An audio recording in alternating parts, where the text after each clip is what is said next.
Bienvenue sur DMG TV, les histoires mystiques. Tu es nouveau sur la page, n'oublie pas de t'abonner, de laisser un commentaire, de liker et de partager. Eh, DMG, il y a le match ce soir. Hein. C'est encore le match de quoi? Tu as une histoire à raconter, tu peux envoyer ta demande ici en direct. Tu montes nous raconter ton histoire. Les rediffusions sont sur YouTube, la chaîne c'est DMG TV. Sa précieuse. Bonsoir. Deadline.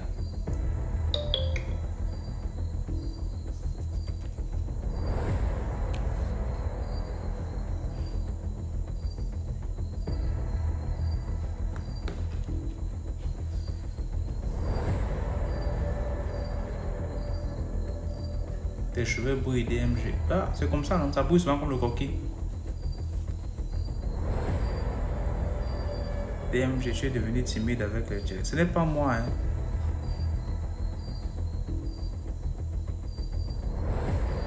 Ce n'est pas moi, c'est...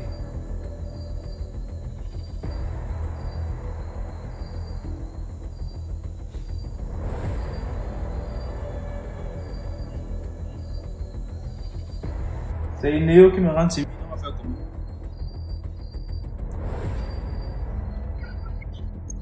Il y a derrière la vidéo aussi qui est en attente. L'esprit de la forêt. C'est une vidéo qu'on a réalisée, ça fait peut-être 2 semaines. Et c'est déjà dans la page, c'est en premier. Ça va jouer à 17 h vendredi. Donc, allez vous abonner pour ne pas manquer ça. Voilà, on va continuer. Oh, merci Blessing, merci.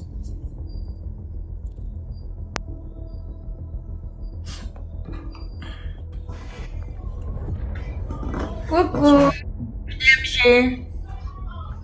Comment tu vas? Attends, je vais demander à ma fille d'arrêter sa musique là. Nia, s'il te plaît, je vais passer en ligne là. Faut arrêter ta musique là, s'il te plaît.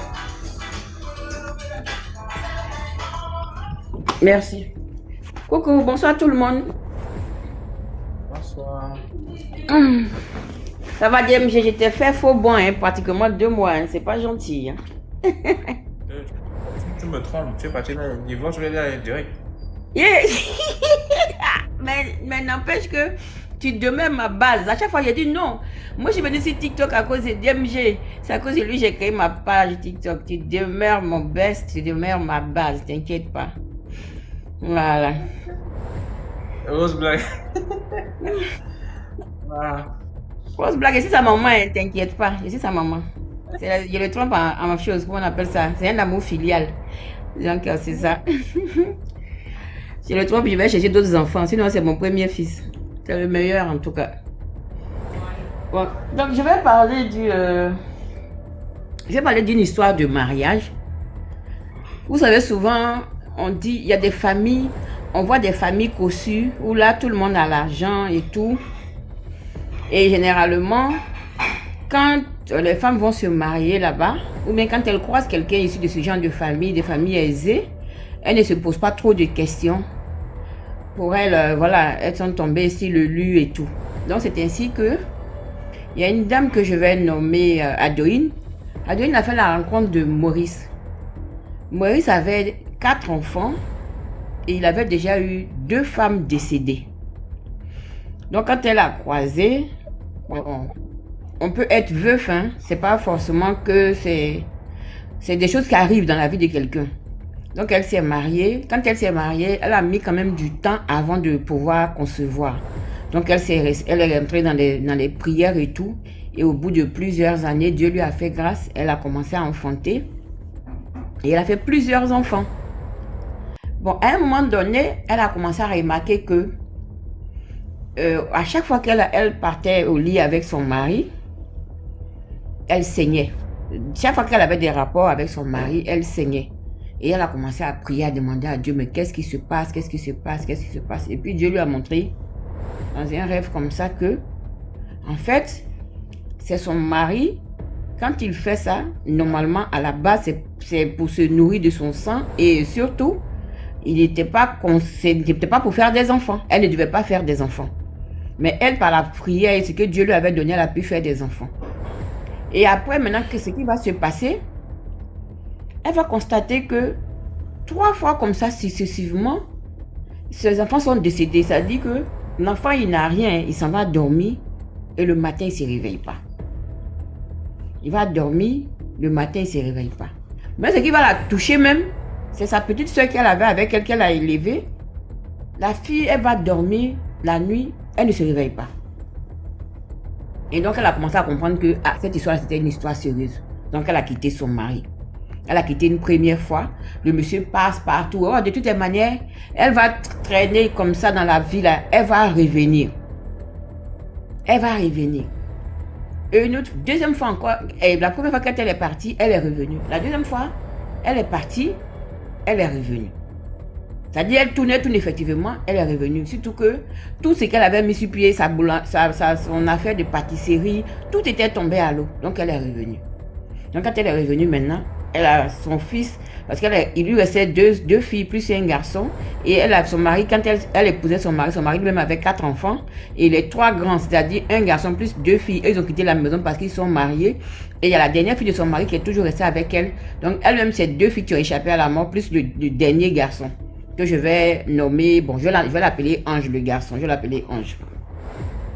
Donc, quand elle est retournée, l'enfant, il a commencé à avoir une plaie sur le pied. Du jour au lendemain, la plaie s'est déclarée. Ils ont fait le tour des hôpitaux pendant 4 bonnes années. La plaie ne faisait que s'empirer. Malgré les médecins, tout, ça ne faisait qu'empirer. Donc, une fois, il y a un médecin qui s'est approché d'elle et puis il lui a dit « Ah, madame, ça fait plusieurs années que vous tournez dans les hôpitaux avec votre fils et tout, et il n'y a pas d'amélioration. Si vous continuez comme ça, à rester que dans les hôpitaux, ils vont amputer la jambe de votre fils. Donc moi, ce que je vous conseille, c'est d'aller regarder du côté des Africains. » Donc, effectivement, elle, c'est vrai qu'elle prie et tout, comme je dis, il y a des gens qui guérissent, il y a des gens qui guérissent vraiment par les plantes et tout. Donc, quand elle est rentrée chez elle, elle a pris le temps de chercher et on lui a parlé d'un papa là. Elle allait voir le papa. Elle a pris contact d'abord avec le papa et tout, puis il lui a donné rendez-vous. Quand le papa, elle est partie rencontrer le papa là, le papa lui a dit, que ce que lui voit là, il y a un souci avec le fils lui-même. Donc, il lui demande de jouer les intermédiaires. Lui n'a pas besoin pour l'instant de recevoir le petit.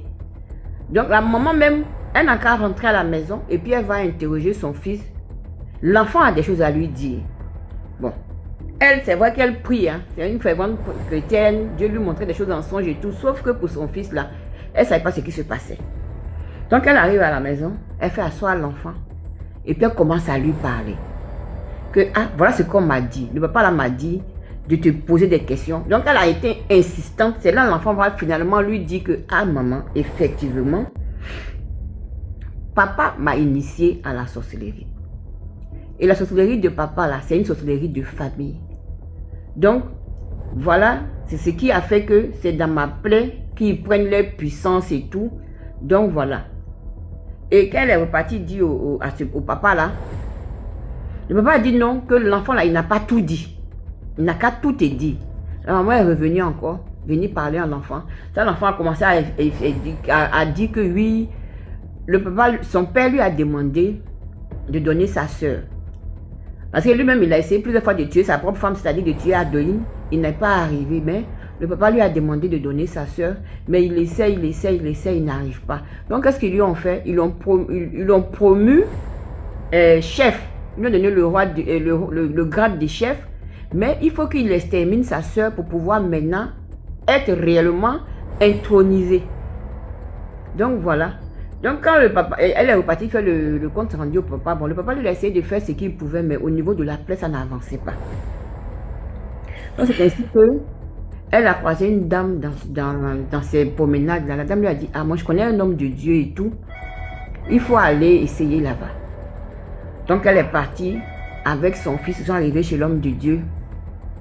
Quand l'enfant est arrivé là-bas, Le monsieur a commencé, lui, il a la particularité de faire des soins. Et puis il a fait poser des actions prophétiques. Il a demandé à la maman de continuer ça à la maison. Donc quand la maman arrive à la maison avec ça, le mari est fâché. Que pourquoi tu rentres avec des choses comme ça dans ma maison? Elle a dit, mais c'est pour soigner ton enfant et tout. Donc c'était devenu maintenant la guerre à la maison. Une nuit, elle quitte chez son père, chez l'homme de Dieu là, elle est couchée. Et puis sa fille vient lui dire, mais maman, tu n'entends pas ce qui se passe, tu dors.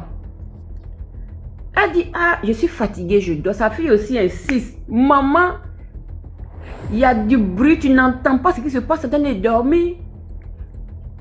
Qu'il y a des gens qui sont venus, ils sont en train d'appeler mon frère. C'est qu'elle a dit, ils sont en train d'appeler mon frère là.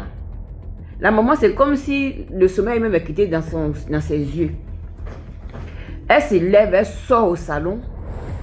Et puis elle entend, parmi tous les bruits d'animaux là, quelqu'un puis là, il y a une voix qui dit, Ange, attaque. Donc quand la maman a entendu ça, elle, prise de panique et puis de colère, elle est rentrée dans la cuisine, elle allait prendre un couteau. Puisqu'elle savait maintenant que son fils était dans la sorcellerie, il avait été initié par son papa. Donc elle rentre dans la chambre derrière son fils. On dit d'attaquer, tu attaques qui? Exécute, tu veux exécuter quoi? Qu'est-ce qu'on te demande de faire? Et l'enfant qui dit, non maman, ils m'ont dit de donner ma soeur, mais je ne peux pas. Donc papa a fait venir du renfort. L'enfant aussi, elle a commencé, elle a pris l'huile d'onction, elle a fait ça dans sa maison, elle a commencé à prier, aider de sa fille aussi, prier jusqu'à un moment donné. Elle a senti que l'atmosphère s'était détendue et tout. Et puis, elle est allée se coucher. Donc, le lendemain, son fils, normalement, l'homme de Dieu chez lequel ils vont, l'homme de Dieu dit à la maman de venir une fois par semaine avec l'enfant pour qu'il puisse voir l'évolution des plaies et tout. Donc, quand ils sont partis, l'enfant a dit, il a commencé vraiment à faire vraiment des aveux et qu'il a commencé à dire que les prières que l'homme de Dieu fait, les prières qu'il fait sur lui, les prières font que quand les gens viennent le chercher la nuit, il n'arrive plus à sortir de son corps. Du coup, il était maintenant devenu, du moment où quand tu es dans la sorcellerie, maintenant tu commences à être délivré là, toi tu deviens leur ennemi aussi. Donc lui finalement, il était aussi menacé. Et l'ambiance à la maison entre Adeline et son mari Maurice était devenue tendue. Donc quand il rentre une fois, l'enfant, sa maman est en train de le soigner. Et puis il dit, maman, je vais te dire la vérité. Que tu sais, l'homme de Dieu chez lequel on va là, il est très puissant. Les éléments qu'il donne pour que tu soignes ma plaie là, ça marche. Parce qu'au début, quand ils ont commencé à soigner, il y avait des asticots, il y avait des saletés, comment on appelle ça, les insectes qui sortaient. Et puis à un moment donné, il y avait la moisissure qui avait commencé à sortir. Et puis au fil du temps maintenant, la chair a commencé à repousser. Et puis l'enfant maintenant qui dit à sa maman, maman, je te dis toute la vérité. Papa garde un serpent dans la maison. Et c'est ce serpent-là, quand il a besoin de sang, qu'il sort dans la maison comme ça et qu'il croise quelqu'un. C'est-à-dire que s'il sort la nuit pendant que vous dormez, si le serpent sort, n'importe qui va croiser la personne décède. C'est comme ça tu as vu que finalement les enfants étaient décédés puisqu'ils croisaient le serpent de manière fortuite dans la maison. Et que c'est dans le ventre du serpent, mon vrai pied se trouve. Donc il faut dire à l'homme de Dieu là que mon vrai pied là, c'est dans le ventre du serpent. Donc si Dieu va retirer mon pied, quand on va soigner, en moins d'une semaine, je serai guéri. Non, l'homme de Dieu là, il est fort. Mais papa, le serpent de papa là, c'est là-bas, il y a toutes nos richesses, notre intelligence, tout, c'est dans le ventre du serpent là-bas, que c'est un serpent séculaire. C'est de famille. Le papa, lui, il a reçu ça de son père. Et donc, le père, maintenant, lui, il veut léguer ça à Ange, là. Malheureusement, pour lui, la maman aussi, c'est une femme qui prie. Donc, voilà le combat. Donc, quand l'enfant a parlé de ça à sa maman, comme ça, la femme rentre dans la maison. Le monsieur était là, il avait entendu tout. Donc, il dit à sa femme, écris ça très bien, puis tu vas garder. On est le 25 novembre. Écris cette date-là. Tu me traites de sorcier, mais de toi et moi là, il y a un qui va quitter sur cette terre des vivants. Donc elle, quand son mari lui disait ça, elle dans son cœur disait que si toi tu es Dieu, et puis ce que tu es en train de dire là, ça va m'arriver. Mais si tu n'es pas Dieu là, le Dieu que je prie là aussi là, 25 décembre va pas te trouver sur la terre des hommes. Donc malgré que quand le monsieur lui a dit ça, elle a répondu dans son cœur, mais elle a eu peur quand même, elle est partie voir l'homme de Dieu et tout. Puis, il lui a fait des prières, il lui a donné des éléments et tout, il lui a dit il faut rentrer à la maison. La femme rentre à la maison, c'était un vendredi. Son fils vient la voir pour lui, puis il lui dit, maman, aujourd'hui là, si tu peux ne pas dormir là, faut pas que tu vas dormir. Parce que papa allait appeler du renfort. Parce qu'en temps, la soeur du monsieur même est venue à la maison. Hein. Papa allait appeler du renfort. Qu'aujourd'hui là, ça passe ou ça casse. Donc vraiment, si tu peux prier là, faut pas dormir. Il faut prier à 21h, voilà. Et puis il faut prier à minuit. Parce que ce qui va se passer ce soir là, c'est pas pour les nannies, c'est pas pour les enfants. Donc quand son fils lui a dit ça là, elle a compris. À 21h, elle a prié. À minuit, la prière qu'elle a faite là, je vais la donner. Elle a dit, le Dieu qui est sur la terre, qui a créé la terre et les cieux là. Moi je ne suis rien. Je n'ai aucune force. Mon fils me dit, va venir attaquer, que mon mari a appelé du renfort. Mais moi, je ne vois pas de la même manière que eux ils voient. Non seulement ça, je ne suis rien, mais c'est toi qui es le Dieu créateur. S'il sait que je te prie, et puis il envoie il envoie des renforts, c'est que c'est à toi, c'est toi qu'il vient défier. Moi, il est minuit. Si je finis de prier là, je vais dormir. Mais si je me réveille le matin, il faut que tu me donnes la victoire. Et c'est comme ça elle a prié. Et puis elle a dormi. Et quand elle se réveille le matin, la maison est sens dessous. Avec des poils d'animaux, tu vois, des plumes et tout. Donc elle s'est réveillée, elle va voir son fils, elle dit, aïe, qu'est-ce qui s'est passé dans la maison? Son fils dit, ah maman, toi tu as dormi, mais la nuit là, il y a eu des combats. Que celui-même, tu as vu, l'aile que tu vois là, je ne sais pas si lui là, il va survivre, parce que le combat a été très rude, très âpre. Donc elle était contente, elle a eu sa victoire, elle allait dire à l'homme de Dieu. Et le mari, comme le mari a signé que le 25, elle n'a qu'à écrire ça pour garder, elle aussi elle a signé dans son cœur, devant Dieu. Si Dieu qui est au ciel là n'est pas Dieu là, c'est son mari va vivre sur la terre des hommes jusqu'au 25 décembre. Parce que le serpent séculaire qu'ils adorent dans leur famille là, si Dieu ne la débarrasse pas de ça, elle ne veut pas que demain, quand elle ne sera plus là pour combattre pour ses enfants, un de ses descendants puisse aller s'allier et adorer ce serpent-là. Donc c'est la prière qu'elle a faite et Dieu l'a exaucée. Et l'enfant aussi l'a été délivré. J'explique, les gens ont pensé que c'est un film, mais je sais qu'il y a beaucoup ici qui ont déjà vécu ce genre d'expérience. On ne se marie pas partout. Tu vas avoir un monsieur, il est veuf. Il a perdu 2 de ses femmes. En fait, il prenait chaque fois, à un moment donné, il éliminait chaque femme. À un moment donné, il éliminait chaque femme.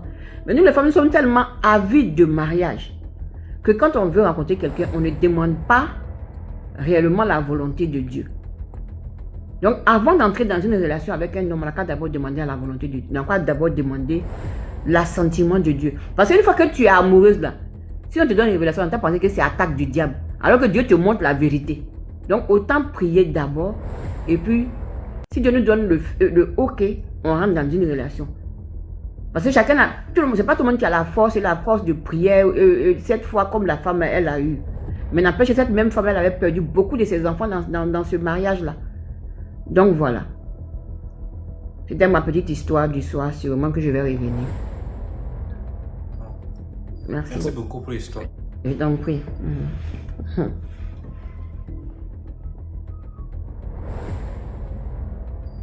Le mariage à tout prix.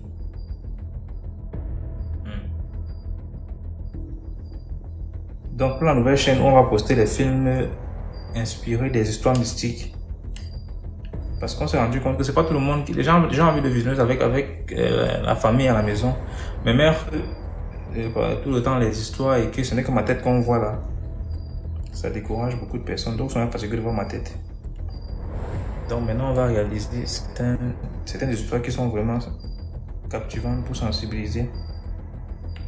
On va réaliser ça en court-métrage. C'est le travail. Je ne savais pas que c'était comme ça. Rien que ce qu'on a d'abord tourné là, c'est pas évident. Hein. Mince. Bonsoir.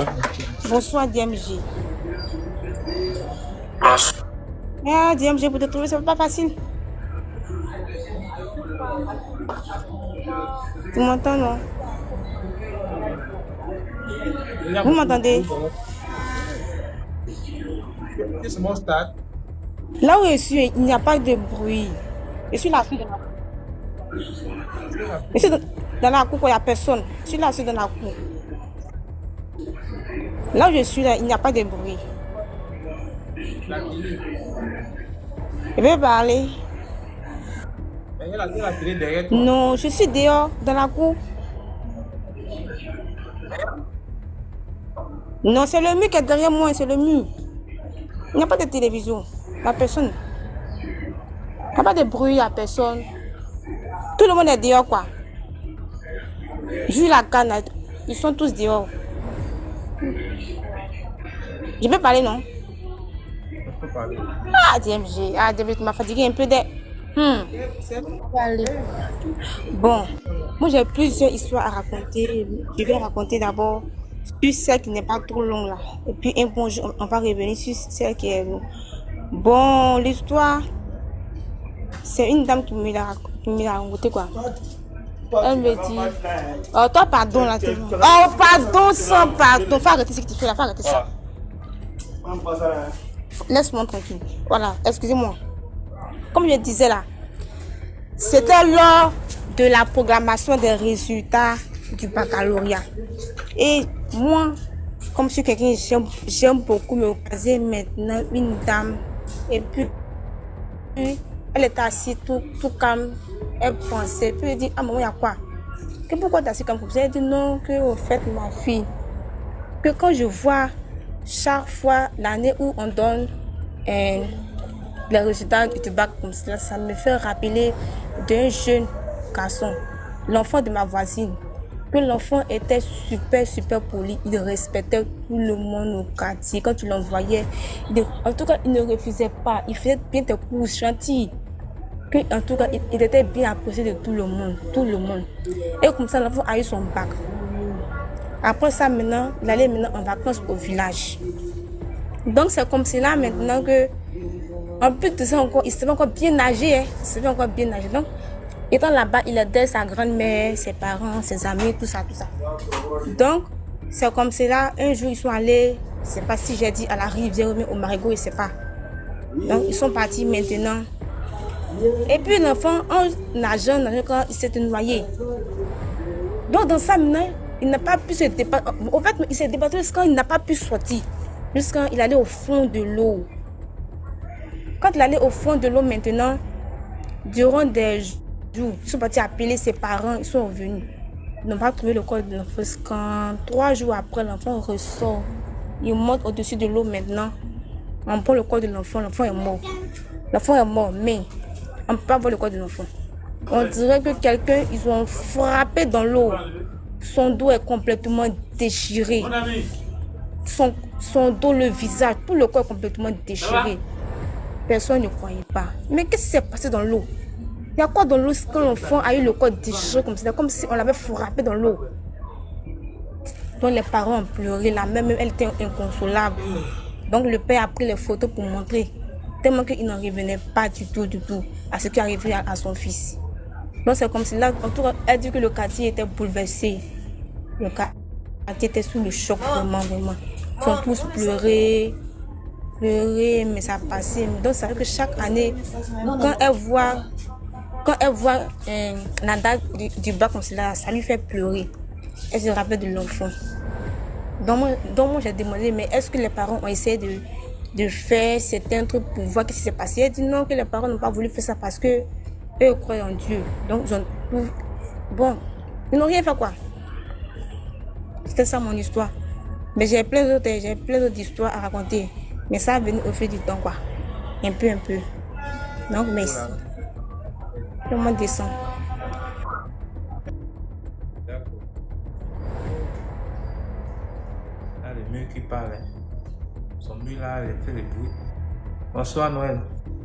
Bonsoir. Bonne année.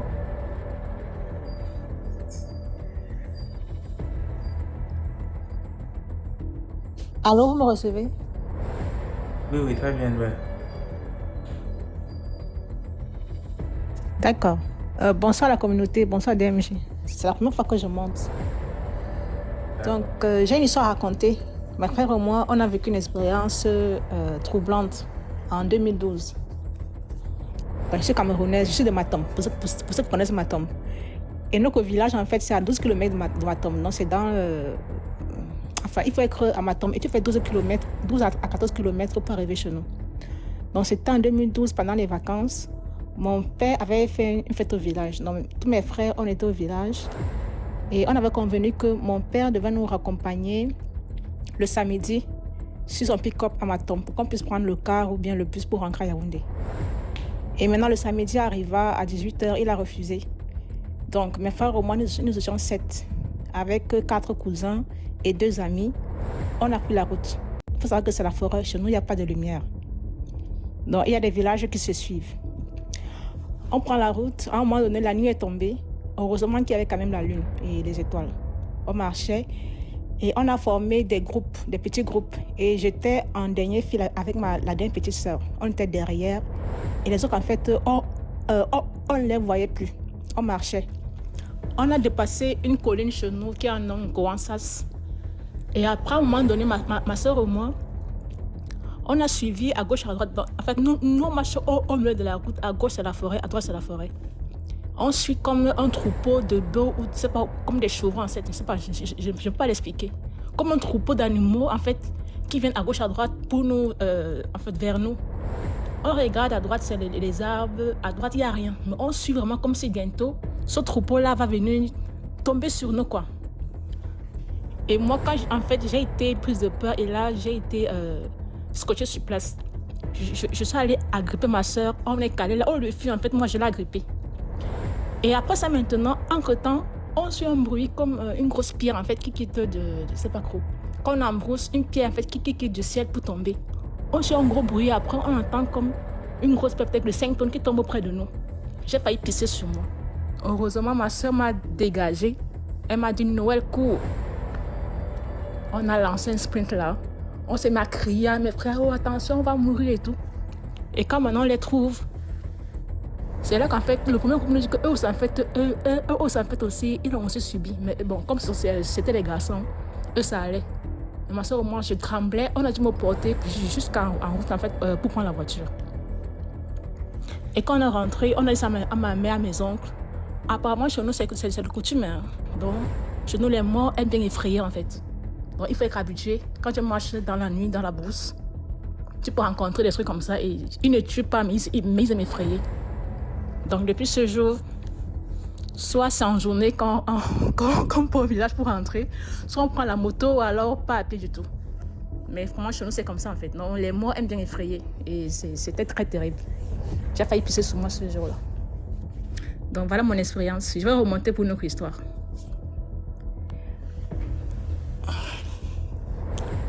Oui, moi peut-être le réseau. Allô? Ouais, il y a un problème de réseau là où je suis là. Bon, je reviens pour une deuxième histoire. Je peux aller? Vas-y. C'est l'histoire de deux officiers, 2 militaires, qui habitaient côte à côte dans un camp militaire. Vous m'écoutez? Allô? Voilà, qui habitaient dans un camp militaire côte à côte. Donc les officiers c'était des lieutenants, les deux c'était des lieutenants, ils étaient du même corps et tout. Donc qu'est-ce qui se passe? Chaque matin, eux ils vont au boulot et leurs femmes restent, leurs femmes et leurs enfants restent sur place.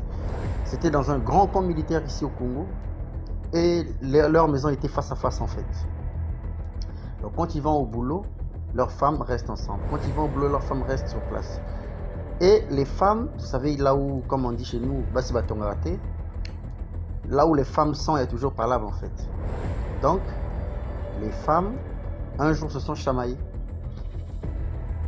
Les femmes se sont vraiment chamaillées et tout, c'était grave. Les femmes se sont même battues. Alors, quand les hommes sont revenus, il y a l'un qui va voir l'autre. Ah, mon frère, tout ça, les femmes, l'autre ne voulait rien savoir. Il s'avère que l'autre lieutenant, il était malade. Très malade. Ça fait des années qu'il était malade, il était tout amaigri et tout.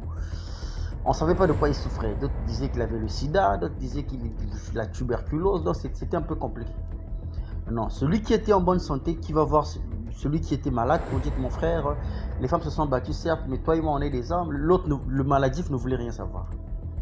Le maladif lui fait comprendre que non, toi, ta femme est impolie, de toutes ces façons, vous êtes des villageois. Il a commencé à injurier l'autre. Donc les hommes aussi se sont chamaillés. Et celui qui était en bonne santé, qui dans la dispute et tout, celui qui était en bonne santé, qui a injurié le maladif, qui lui dit que de toutes les façons, moi je perds mon temps. Moi si je me mets à toi de toutes les façons tu vas mourir. Tu vas mourir d'ici là, tu n'as même pas 2 semaines, tu vas mourir. Tu es un mort, tu es un cadavre debout, tu vas mourir et tout. Après la dispute s'est terminée. Il s'avère que 5 jours après, le maladif aussi est décédé. C'est là où les problèmes commencent. Quand le maladif décède, ses parents arrivent pour la veillée mortuaire et tout sur place à la maison, comme on fait ici. C'est sa femme qui dit aux parents le gars qui avait promis la mort à notre fils, c'est son voisin, ils se sont chamaillés, ça fait 5 jours et tout. Il avait dit qu'il allait mourir, qu'il avait plus une semaine à vivre et tout, il est décédé. Donc c'est lui qui a bouffé notre enfant. C'était la guerre. Les parents disent que toi, comme tu as bouffé notre enfant, nous aussi, toi aussi tu dois suivre notre enfant dans la tombe.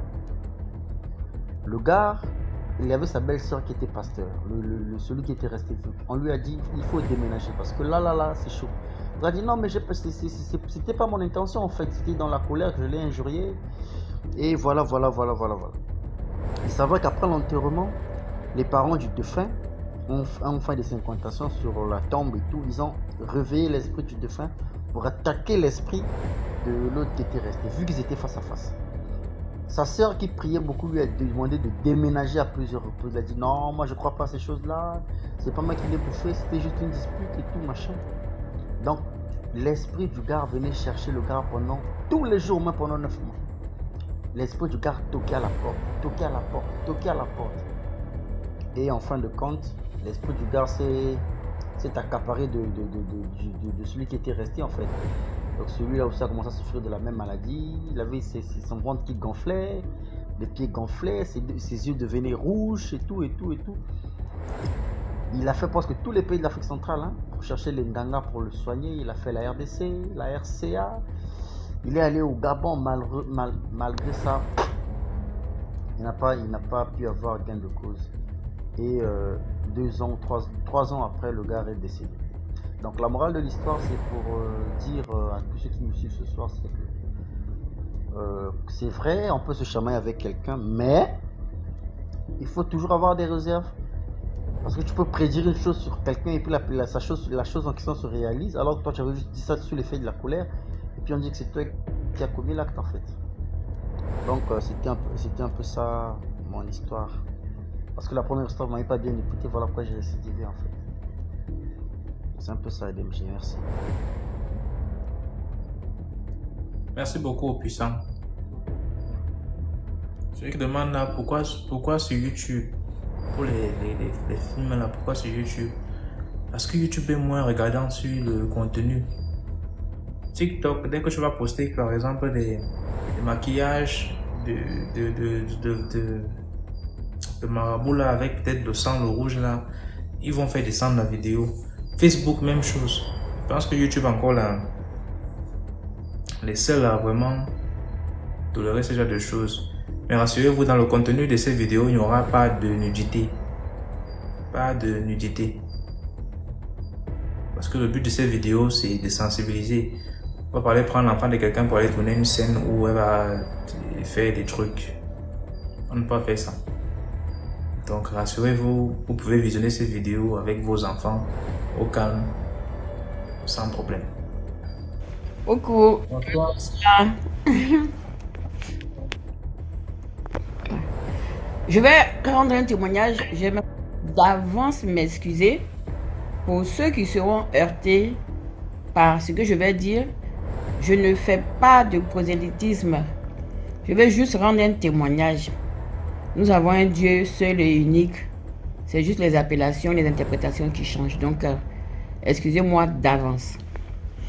Je vais raconter l'histoire de Aïcha. Aïcha, c'est une jeune fille musulmane. Et depuis très jeune, elle avait des soucis d'ordre spirituel. En plus de cela, elle avait une main qui tremblait souvent. Les soucis d'ordre spirituel, c'était comment? Souvent, elle avait des attaques, elle voyait des démons, elle avait des cauchemars, elle avait des visions effrayantes et tout. Et elle a grandi avec ça sans réellement avoir trouvé de solution malgré les visites, tout ce que les parents faisaient. Les consultations et tout. Donc elle a commencé, elle vit en Europe ici, hein, elle a commencé à travailler. Et puis un jour, quand elle allait au travail, il y avait quelqu'un qui avait versé un truc bizarre là où elle s'asseyait. Elle n'a pas fait attention et puis elle s'est assise. Et depuis lors, tout s'est aggravé. C'est-à-dire qu'elle avait de temps en temps des chutes sporadiques. Mais quand elle s'est assise dans cette mixture qui a été préparée pour mettre là où elle s'asseyait à son travail, ça s'est aggravé maintenant. Elle piquait carrément de grosses crises de transe. On peut même dire des crises d'épilepsie et tout.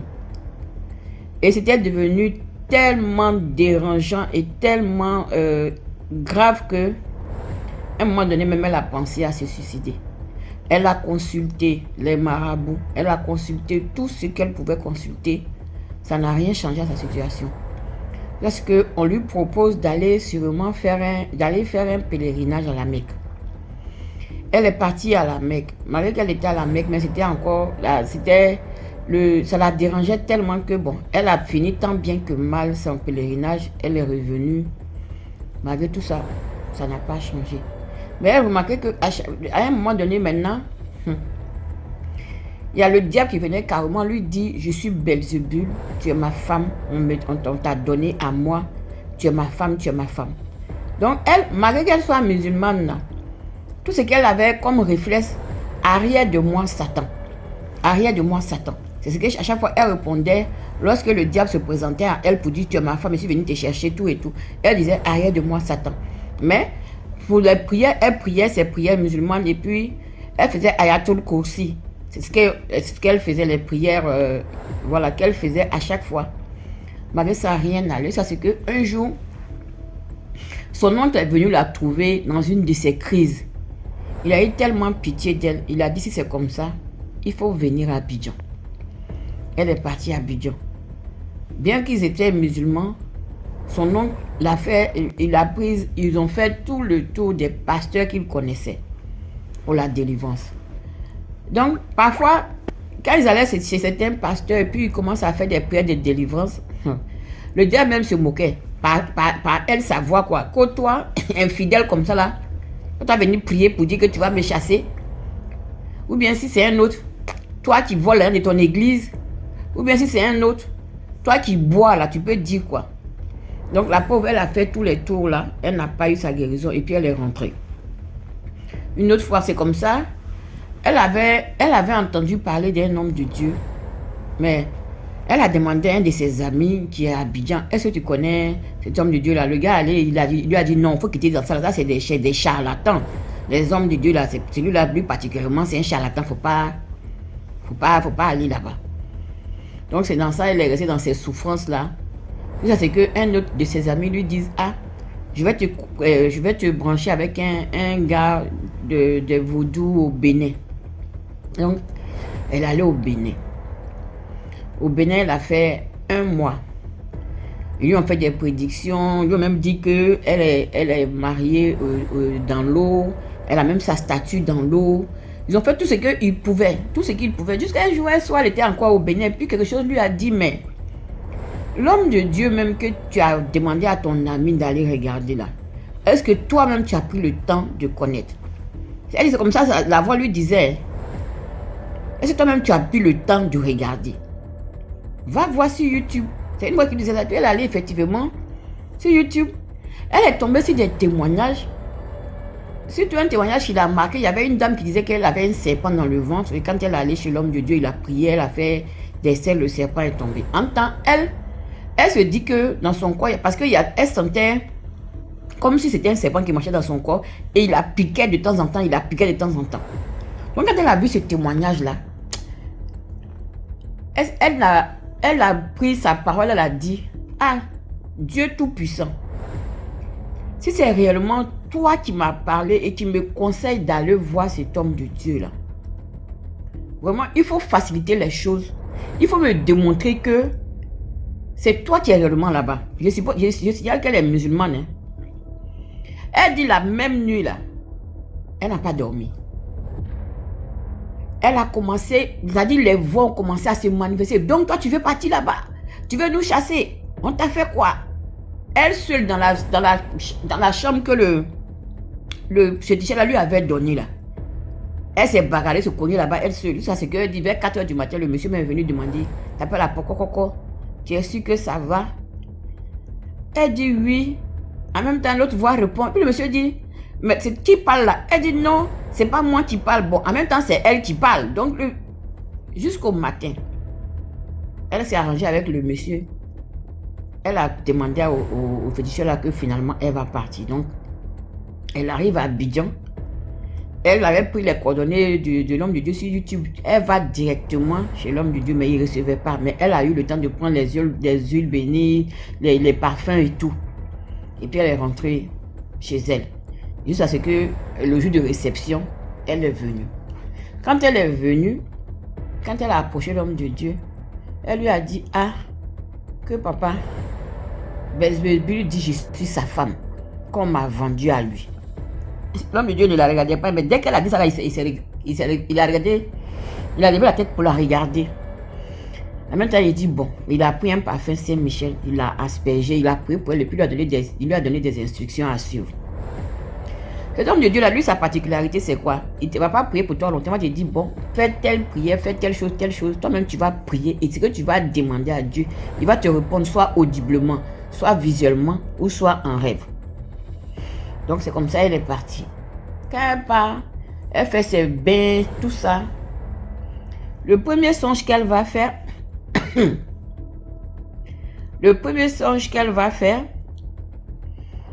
elle voit... le premier songe, attendez, excusez-moi, mince, je suis en train d'oublier un peu. Le premier songe qu'elle va faire, elle dit, elle rêve, elle voit le ciel. Et quand elle voit le ciel, elle voit un grand siège majestueux. Et puis il y avait quelqu'un qui était assis, qui brillait, mais elle ne voyait pas le visage, mais qui était assis en majesté. Ça, c'est le premier songe qu'elle va faire. Elle continue les prières. Le second songe qu'elle va faire un autre jour, elle dit, elle voit du monde, c'est-à-dire du monde qui allait s'incliner devant la majesté de Dieu. Et elle était parmi ces gens-là. Elle aussi, elle voulait arriver, mais ils ont vu que voilà, c'était Jésus qui était là-bas. Donc tout le monde partait là-bas et que c'est Jésus qui avait un cet homme de Dieu sur lequel elle était partie. Elle continue les prières. Le troisième songe qu'elle va faire maintenant, elle dit, elle dort et puis elle voit une main qui sort du ciel. Mais avant ça, elle voit un serpent. Un énorme serpent. Que si par exemple on mettait la carte de la terre, qu'on plaçait ce serpent, peut-être qu'il n'y aurait même plus de place. Elle a vu cet énorme serpent là qui était sur la terre. Et elle voit une main qui descend des cieux. Et la main va d'abord sur la gueule du serpent, essaie de secouer le serpent, mais le serpent ne bougeait pas. Après, la main laisse la gueule, la main va vers la queue du serpent. Quand la main secoue le serpent, tu vois le serpent bouger un peu, mais c'est comme s'il était dans la boue et puis la boue bougeait. Les éclats de boue, là, les éclaboussures de boue là s'élevaient. Et à un moment donné, la main maintenant rentre au milieu du serpent et puis tire un être. C'est-à-dire genre comme une marionnette. Donc il attire. Au moment où il la ressort, c'est là qu'il se rend compte qu'en fait c'est elle qu'on a tirée dans les entrailles du serpent. C'est elle qui l'a tirée. Donc arrivé à un niveau, on lui fait 3 fois, on la baigne 3 fois. Et à chaque fois qu'on la baigne, il y a les serpents, les scolopendres, tout ce qui est inimaginable comme insectes rampants, tout sort sur elle. À 3 reprises, on l'a baignée. D'abord à un premier niveau. Maintenant, à un deuxième, elle lui a fait monter à un certain autre niveau. Ils l'ont lavé encore 3 fois. Et 3 fois, il y avait les serpents, il y avait tout qui sortait. Et puis maintenant, après, on l'a fait remonter. On a lavé maintenant une dernière fois. Et puis la voix lui a dit, c'est moi Jésus-Christ de Nazareth. Je suis envoyé par le Père pour te sauver. Et c'est par le serviteur tel je suis passé pour pouvoir venir t'aider. Donc, c'est là comme ça, elle a eu sa délivrance. Maintenant, après les enseignements lui seront donnés. Sa main qui tremblait, qu'elle avait pensé que c'était un handicap depuis qu'elle était jeune là. En fait, c'est parce que c'était l'onction. Mais, il faut savoir que l'enseignement que le chrétien a n'est pas le même que le musulman. J'avais déjà rendu une fois ici le témoignage d'une autre dame aussi qui pensait que les voix qu'elle entendait, c'était les voix du diable. Et c'est ce qu'on lui disait que c'était les voix du génie, alors que c'était les voix de l'ange Gabriel qui lui parlait. Donc c'est là qu'elle a su qu'en fait, les tremblements dans sa main, c'était une forte onction. J'ai fini le témoignage là pour dire que il y a plusieurs enseignements. Souvent, on nous parle, par exemple, d'un homme de Dieu ou bien on nous parle de quelque chose qui peut nous sauver, mais au lieu que nous-mêmes nous prenions le temps de voir, on envoie toujours quelqu'un voir ou bien on écoute seulement ce que la personne dit. Il y a une chose qui est simple. Si on te dit par exemple telle chose est bien ou bien tel homme de Dieu est bien, toi, fais ta prière. Ah Seigneur, c'est toi que je cherche, mais comme tu es au ciel et tu habites tes envoyés sur la terre, est-ce que là où on me dirige là, c'est bon pour moi? Dieu répond toujours. Mais elle, c'est-à-dire qu'elle a perdu au moins 2 années parce que son ami lui a dit, ah là-bas ce n'est pas bon, elle n'a pas pris le temps de voir, c'est que la voix même de Dieu lui dise, va là-bas où tu avais envoyé quelqu'un, toi-même tu n'es pas allé voir, toi-même il faut aller voir. Donc elle est partie voir là-bas. Et par la grâce de Dieu, aujourd'hui où je vous parle, la dame elle est libérée, sa vie a repris comme sa vie, en tout cas sa vie a pris la direction qu'elle devait prendre. Donc, allez nous-mêmes vérifions par les prières ce que nous devons savoir et demandons directement à Dieu que de nous baser sur les interprétations des gens parce que ceux mêmes qu'on envoie là, est-ce qu'ils sont disposés, ils sont bien disposés pour nous? Non, pas forcément. Donc ça c'est l'un des premiers enseignements que j'en tire. Et puis, il faut comprendre que à l'heure où nous sommes actuellement là, on prie un seul et unique Dieu. C'est la manière de prier qui change. Donc, on a quand même souvent banni les a priori et puis aller à la rencontre du Dieu véritable. Et c'est lui qui a souvent nos solutions. Souvent, quand on dit mon père me périt par manque de connaissance, c'est pas péjoratif. Parce que l'enseignement que nous on a, qui savait qu'on pouvait savoir que par exemple la main qui tremble, c'est quand l'onction veut te saisir que ta main tremble, elle n'avait pas ça. Elle avait considéré ça comme un handicap. Donc, voilà, bon, j'avais un autre enseignement, mais j'ai oublié un peu. Donc voilà, ça c'est l'un voilà, disons que c'est les 2 principaux enseignements qu'on peut tirer de cette histoire-là. Dieu, il agit toujours. Il nous sauve toujours. On a juste à mettre la voix et puis surtout l'écouter. Quand on lui pose la question, quand on lui demande réellement, là, il nous répond, il n'est pas sourd. La prière, c'est pas dire forcément Jésus, Marie, Joseph ou bien, ah Seigneur, non, non, non. Si tu ne sais pas prier, tu mets une chaise devant toi, tu fais comme si tu parles à ton ami. Il va te répondre. Pas si c'est pas audiblement, il te répond en songe. Il répond à tout le monde. Donc voilà. Je vais sûrement revenir. À tout à l'heure. Raconter les histoires. Ok, DMG, tu m'entends. Mais DMG, ton visage est attaché, on t'a fait quoi, non? Non, c'est pas attaché, non, maman. Ouais. Ah. Il vient même d'expliquer ça maintenant, là. Je suis en train d'écouter les histoires mystiques, Joe. Tu veux que je sois en train de rire pendant qu'on écoute les histoires mystiques? Ok, c'est pas grave. L'histoire que je vais raconter, c'est une internaute. En fait, j'avais déjà raconté son histoire ici depuis quand on venait encore de lancer la page DMG. Et l'internaute est morte et en fait, je veux raconter ma propre histoire. Et de là, je vais passer par là. En fait, je vais recommencer dès le début parce que je sais que tout le monde n'était pas là. J'avais rencontré mon histoire ici où comment j'avais rencontré le papa de mon fils quand je suis venue ici aux États-Unis. Moi je suis camerounaise, il est nigérien. C'est un ami qui nous a présenté et après on a commencé à sortir ensemble et puis je suis tombée enceinte. Quand je suis tombée enceinte, vu que moi je n'avais pas la famille dans la ville dans laquelle j'étais, le papa de mon fils me dit ok, moi je suis dans une autre ville et mon enfant ton enfant que tu portes de moi, c'est un premier enfant, c'est mon premier fils. Et je vais dire que quand je suis tombée enceinte, je suis tombée enceinte dans la trentaine et le papa de mon fils il était dans la quarantaine, presque 50 ans. Donc mon enfant, c'était son premier fils. Et le gars me dit, viens, on va vivre ensemble, j'ai ma famille ici et tout, ma mère. Je viens dans sa ville et on commence à vivre ensemble. Et quand je viens dans sa ville, je vis avec lui. Il m'amène chez sa mère, il m'amène tout. Entre-temps, le gars, maintenant, quand je suis dans l'histoire DMG, le gars ne me dit pas que il a déjà une fille que sa mère a choisie pour lui. Il ne me dit pas qu'il a déjà une femme que sa maman a déjà épousée pour lui. Et le gars, moi-même aussi, vu que je venais d'arriver, parce qu'il y a une internaute qui a dit tout à l'heure dans les histoires qu'avant d'entrer dans les relations, il faut demander à Dieu. Vu que moi, j'avais beaucoup prié pour l'enfant, je n'arrivais pas à accoucher, que quand je suis tombée enceinte, parce que j'ai perdu des trompes, tout ça, on m'a enlevé beaucoup de choses dans mon ventre, que quand je suis tombée enceinte, je n'ai pas eu la sagesse de dire à Dieu, Seigneur, est-ce que où je pars là, c'est quelque chose où je vais vivre, je vais mourir, ou c'est ce que tu veux? Moi, j'ai vu que, papa de mon enfant a l'argent, et le Nigérien, s'il a l'argent, il prend soin de moi, il m'achète les voitures des États-Unis là. Je suis entrée chez lui une fois pour dire que comme je vais donner l'enfant, je vais manger l'argent jusqu'à. Et DMG, toi tu connais l'histoire, mais personne, les autres ne savent pas. Je ne savais pas que je suis en train d'entrer dans la chose qui va changer ma destinée et puis me mettre dans la souffrance et puis mettre ma famille dans la souffrance.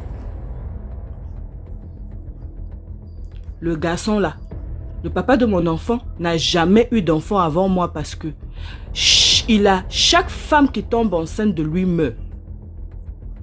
Ça veut dire qu'elle tombe enceinte de lui à 9 mois et meurt. Elle tombe enceinte de lui à 9 mois pour accoucher, elle meurt. Elle tombe enceinte de lui à 9 mois pour accoucher, l'enfant meurt. Et puis il a 4 sœurs. Aucune de ses sœurs n'est mariée. Toutes ses grandes sœurs, il est le dernier, ça veut dire que toutes ses grandes sœurs ont plus de 50 ans, la soixantaine. Aucune de ses sœurs n'est mariée, aucune de ses sœurs n'est jamais tombée enceinte, aucune de ses sœurs n'a jamais eu un garçon qui va venir dire que je t'aime. Je suis arrivée, quand elles travaillent à la fin du mois, elles prennent l'argent et vont donner à leur maman qui est ici. Moi, dans ma tête, au début, je pensais que c'est l'amour. Je pensais que, les gens, s'ils aiment leur maman, ils aiment leur maman tellement qu'ils habitent tous dans une maison. Ils ont acheté une maison ici et puis c'est devenu leur maison familiale. Mais je ne savais pas en fait que dans cette famille, ils sont des sorciers. Ça veut dire que c'est une famille de sorciers générationnels. Ça veut dire que leur maman, c'est une sorcière. C'est-à-dire qu'elle a vendu tous ses enfants. Elle a vendu tous ses enfants. Et puis, le papa de mon enfance, il est marié mystiquement à sa maman et à toutes ses sœurs. Ça veut dire que dans la logique, il ne doit pas avoir d'enfants, il ne doit pas avoir de femme.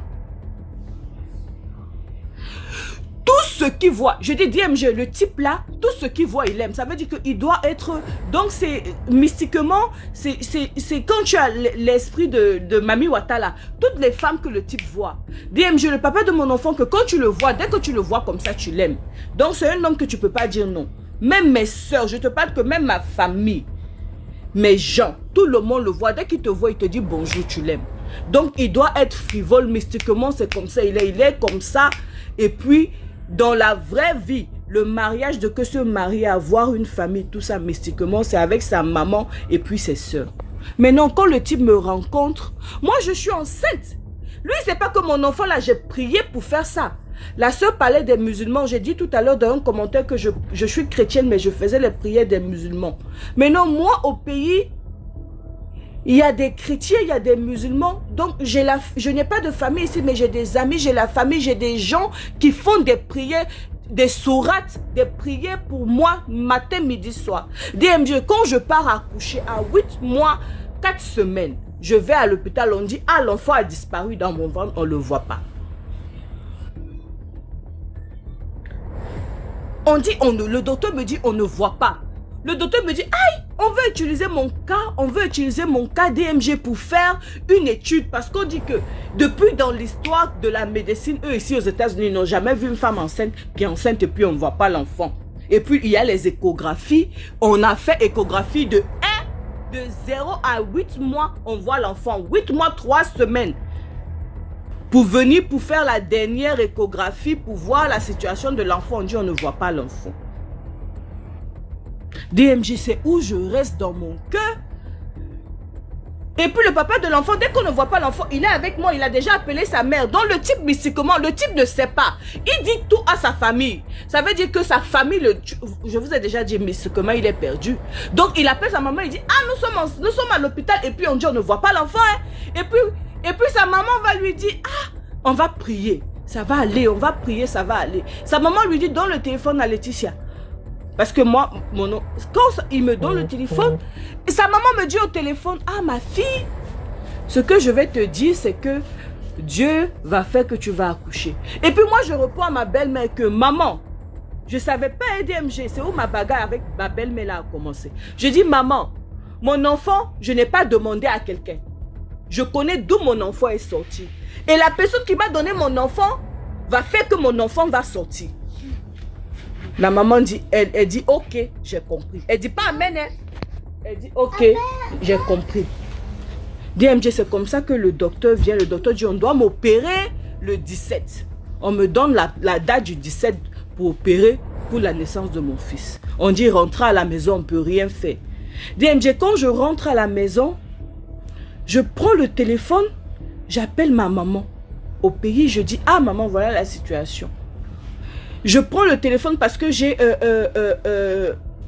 la meilleure amie à ma maman. Ça veut dire que c'est une maman, on a grandi ensemble. Ça veut dire que ma maman est chrétienne, mais la maman là est musulmane.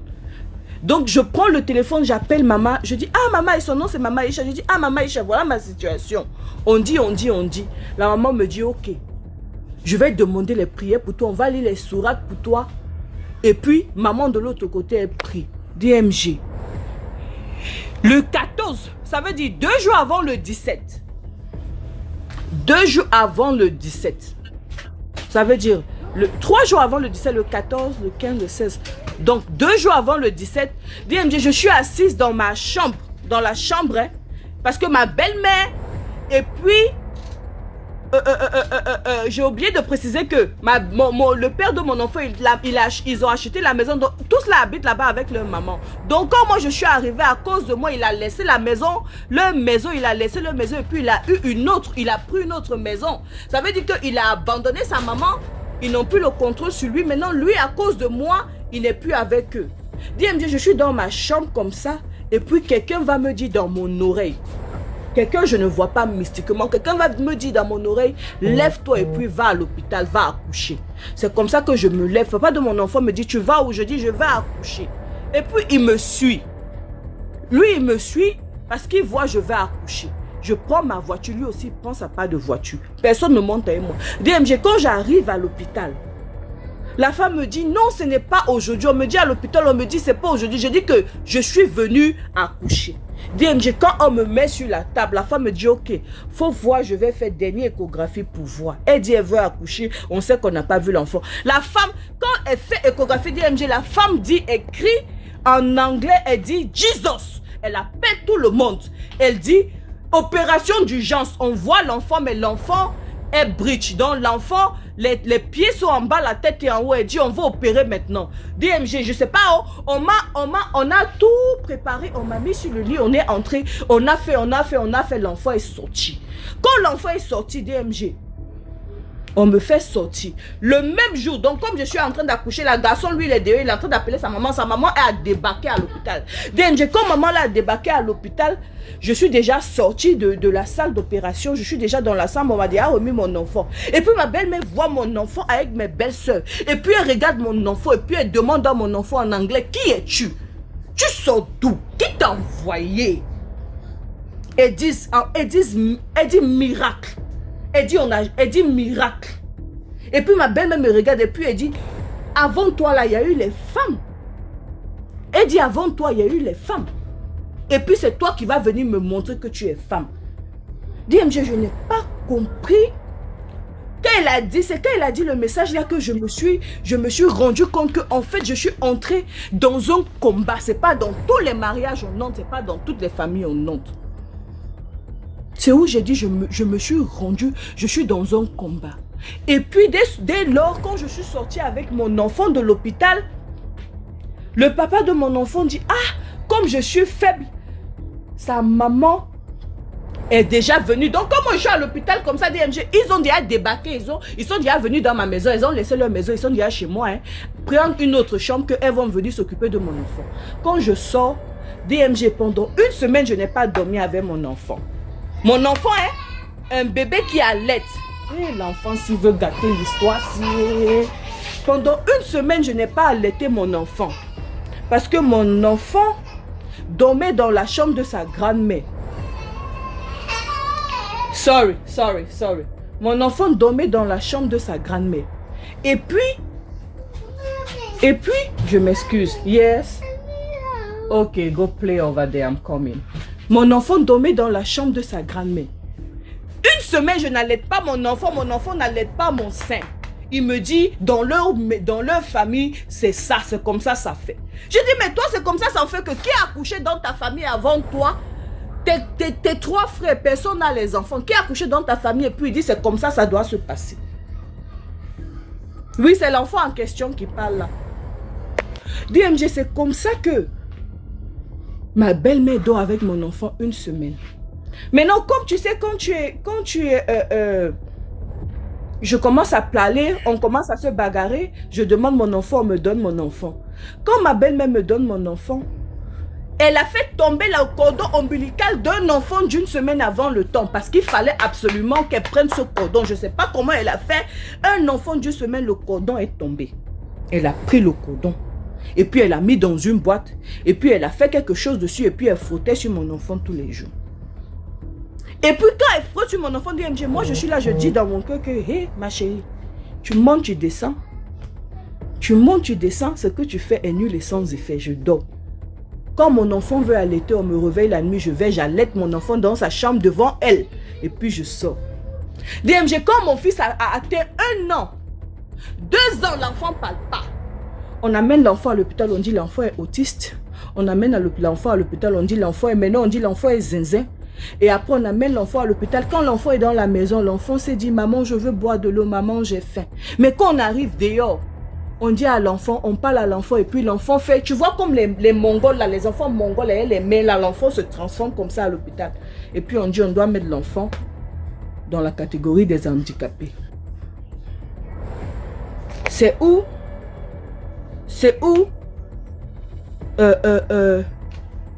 je regarde mon enfant et puis je dis, ok, je veux partir de ce mariage. C'est où on me dit que, yes, ok.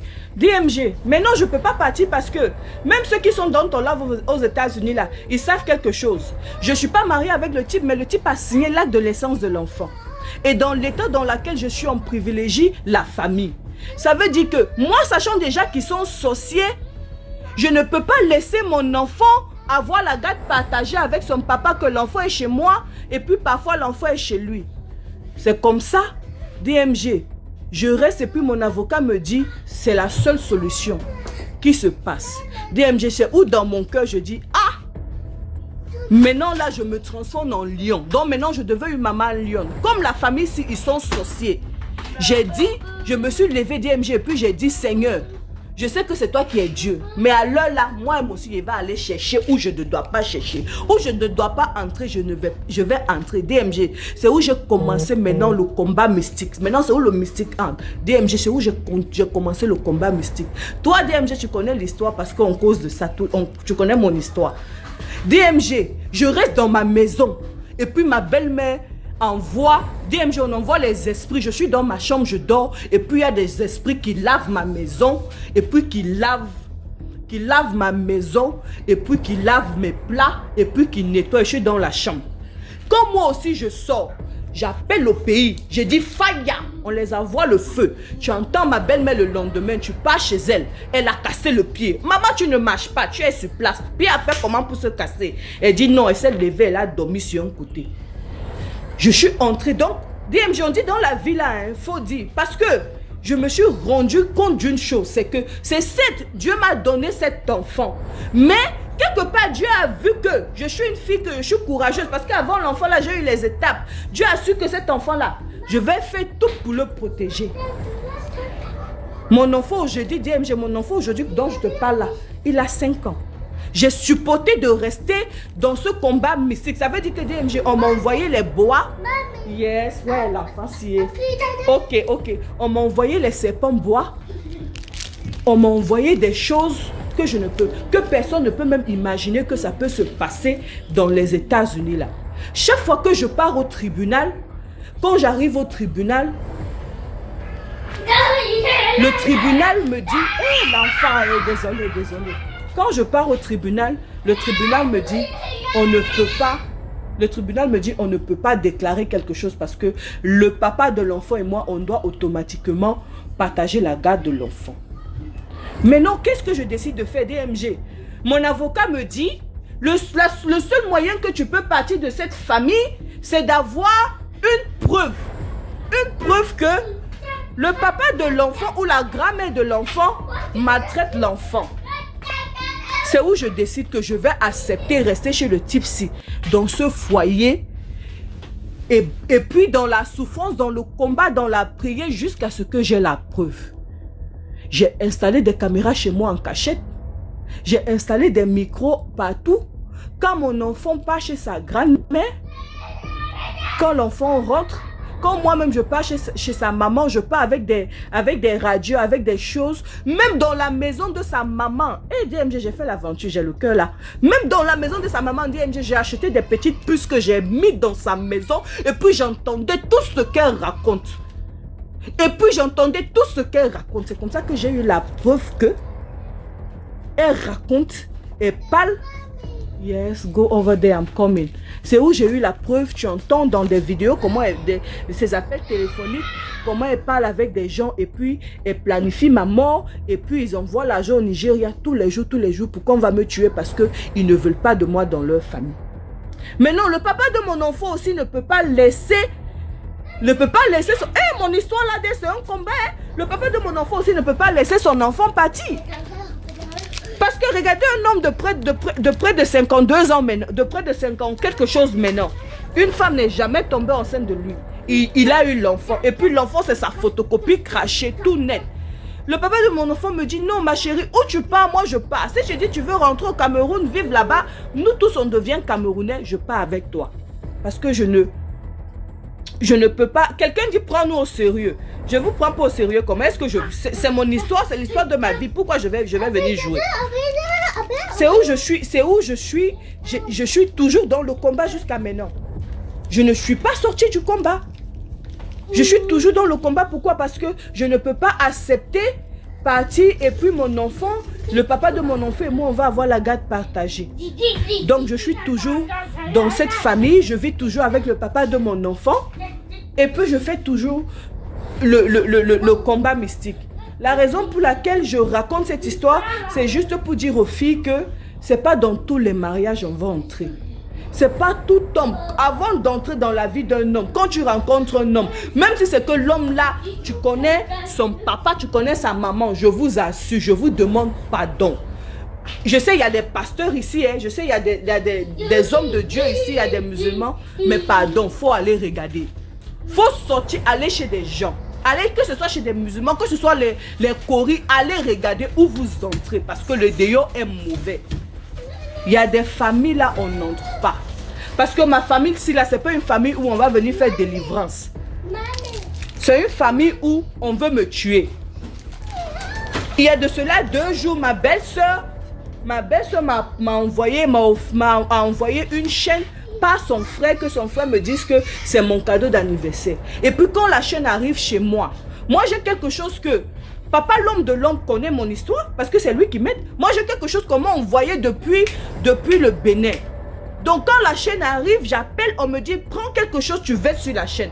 DMG, j'ai versé ça sur la chaîne et puis la chaîne est devenue cendre.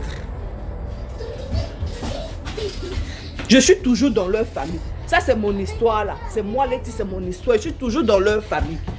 Dans les États-Unis ici. C'est juste pour vous dire que c'est dans le pays des blancs là. Il y a des gens qui sont prêts à tuer d'autres personnes. C'est même pas chez nous en Afrique. Pourquoi je raconte mon histoire à nouveau? Je raconte mon histoire parce que j'avais raconté l'histoire d'une fille ici sur DMG TV qui était dans la même situation et puis sa belle famille voulait la tuer. Et puis la soeur de la fille m'a envoyé le message pour dire que la fille est morte de venir raconter sur DMG TV.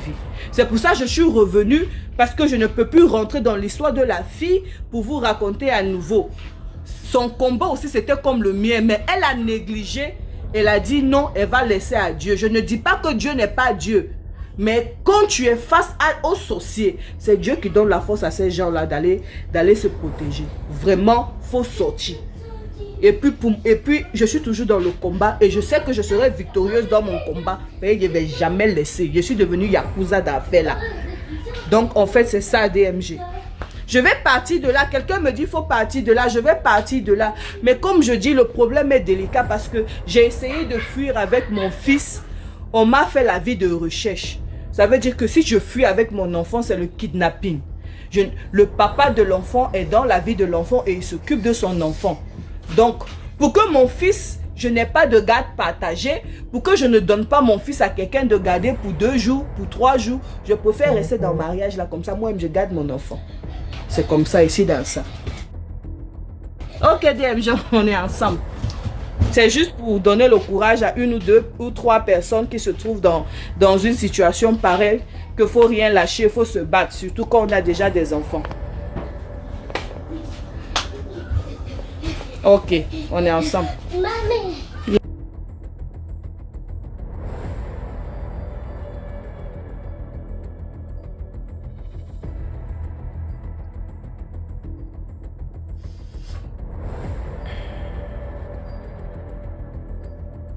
On va aussi revenir.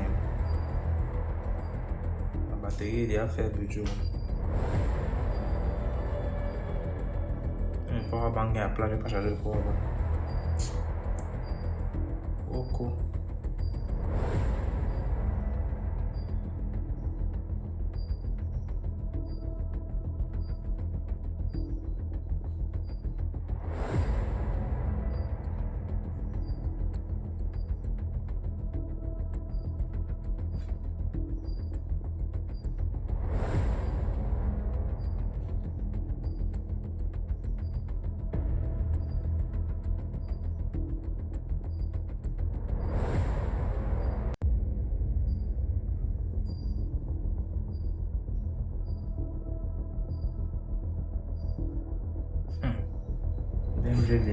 Il devait rester jeune. Il fallait que je reste à 2 ans. Merci beaucoup.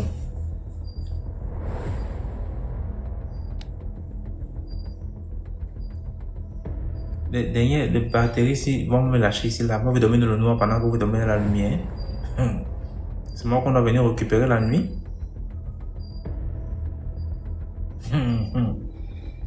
Mais on continue vendredi, les amis. J'espérais que le courant allait revenir. J'ai expliqué que la batterie maintenant, je suis dans des problèmes. Mais dormir dans le noir pendant que vous dormez dans la lumière, non. Ça ne se peut pas.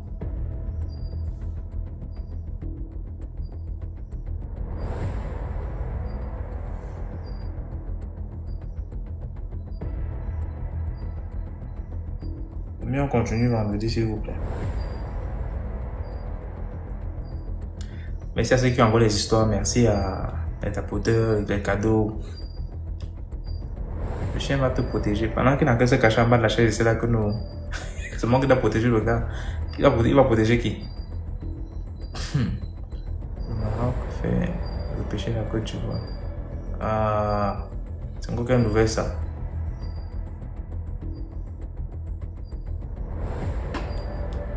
Comme j'ai annoncé au début, nous avons décidé, c'est pour ça que je suis un peu aussi rare sur les réseaux.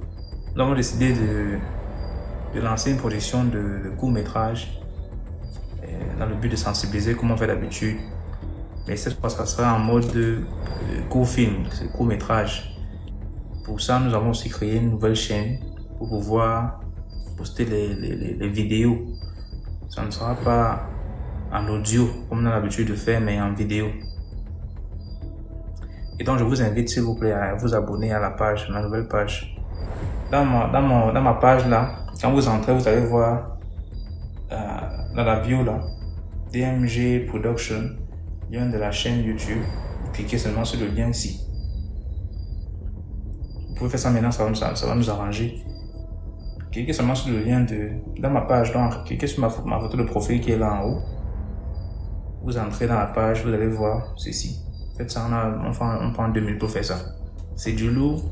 Il y a déjà des acteurs qui sont bloqués. Ça va aller très vite. Et dans le groupe Telegram aussi, ça va être beaucoup actif maintenant parce qu'on va beaucoup causer sur comment ça va se dérouler, les gens qui voudront tourner avec nous.